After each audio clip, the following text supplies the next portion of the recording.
আপনি কি জানেন মরুভূমির সন্ধ্যার একটি প্রাণী সান্ডা, যা ছিল সাহাবীদের খুবই পছন্দনীয় একটি খাবার, আর এর তেলকে বলা হয় মরুভূমির মেডিসিন। সান্ডা মরুভূমির এমন এক প্রাণী যেটি সন্ধ্যায় বালুর নিচ থেকে বের হয়। রাসূল সাল্লাল্লাহু আলাইহি সাল্লাম নিজে এটি খাননি, তবে হারামও বলেননি।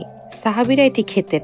সহিহ বুখারী ও মুসলিমে হাদিসে এসেছে, সান্ডা আমাদের সামনে পেশ করা হলো, আমরা খাচ্ছিলাম। রাসূল সাল্লাল্লাহু আলাইহি সাল্লাম চুপ ছিলেন। জিজ্ঞেস করা হলে বললেন, আমি এটিকে অপছন্দ করি, তবে এটি হারাম নয়। সান্ডার তেল সেই সময় থেকে ব্যবহার হতো শারীরিক শক্তি, যৌন দুর্বলতা, বাত ও আর্থাটাইসে, চর্মরোগে, হাড়ের যন্ত্রণায় এটি প্রাকৃতিক মেডিসিন হিসেবে ব্যবহৃত হয়। মধ্যপ্রাচ্যে হিজামা ও হার্বাল চিকিৎসায় এটি ব্যবহার করা হয়।